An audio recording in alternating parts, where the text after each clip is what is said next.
अभी हाल ही में कंपनी का नाम है अदानी एनर्जी सॉल्यूशन ने अपना क्यूआईपी क्लोज किया था 8,000 करोड़ से ऊपर का। कंपनी का कहना है कि ये इंडिया का largest power sector QIP raised amount है और आप ये समझ लीजिए कि इंडिया के पावर सेक्टर के अंदर कंपनी का बोलबाला है और कंपनी ने अपने क्लियर डायमेंशंस में बताया है कि हम इस क्यूआईपी से क्या क्या करने वाले हैं। कंपनी की मेन प्रायोरिटी है अपना स्मार्ट मीटरिंग बिजनेस को स्केल अप करना, जिसके लिए फंड्स की रिक्वायरमेंट थी। दूसरी चीज, कंपनी के पास जो ट्रांसमिशन एसेट्स है इंडिया के अंदर, वहां पे जितने भी ग्रीन एनर्जी ट्रांसमिशन इवैक्यूएशन की रिक्वायरमेंट है वहां पे भी फंड्स की रिक्वायरमेंट थी। तीसरी चीज, कंपनी ने ये बोला है कि हमारी डेट रिपेमेंट भी हमने इससे करी है। आप ये सोचिए कि एक कंपनी पैसा रेस कर रही है और इंडिया के हाईएस्ट ग्रोथ सेक्टर के अंदर अगर पैसा एक्सपेंशन में लगा रही है तो कंपनी का कुछ ना कुछ तो दिमाग चल रहा होगा इस सेक्टर के अंदर। आप ये सोचिए कि कंपनी का क्यूआईपी क्लोज हुआ, उसके बाद कंपनी के शेयर प्राइस में डिक्लाइन आई। राइट टाइम होता है जब ऐसी सिचुएशन हो कि क्यूआईपी के बाद पैसा रेज करने के बाद कुछ टाइम पीरियड के बाद स्टॉक में डिक्लाइन आया और आपने उसमें राइट टाइम पे स्टडी करी।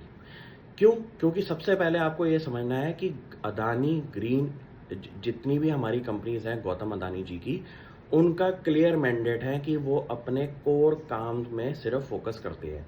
सिंपल सी बात है कि अदानी एनर्जी सॉल्यूशन का मेन फोकस है ट्रांसमिशन बिजनेस के अंदर अपना कमेंडेबल मार्केट शेयर खड़ा करना है।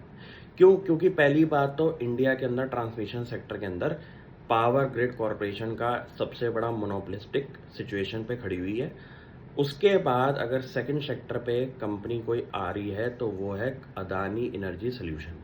यहाँ पे आपके रैपिड एक्सपेंशन फेज में कंपनी इस टाइम चल रही है।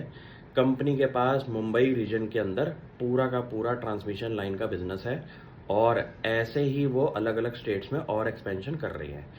इस कंपनी के एक्सपेंशन प्लान को फर्दर के स्टडी करने के लिए आप कंपनी की लेटेस्ट इन्वेस्टर प्रेजेंटेशन खोलिए और शायद आपका कॉन्फिडेंस बिल्डअप शुरू हो जाए।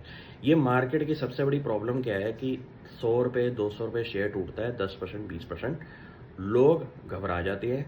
लेकिन लोगों को ये सोचना है कि भाई साहब, अगर स्टॉक डिक्लाइन पे है, सेल लगी हुई है शेयर प्राइस पे, क्यों? क्योंकि अगर कंपनी के एक्सपेंशन प्लान बोल रहे हैं तो ये एक राइट टाइम होता है अपनी सेल्फ स्टडी पे इम्प्रूवमेंट लेके आना, और वही चीज़ आपको कंपनी की इन्वेस्टर प्रेजेंटेशन में क्लियरली मिलती है।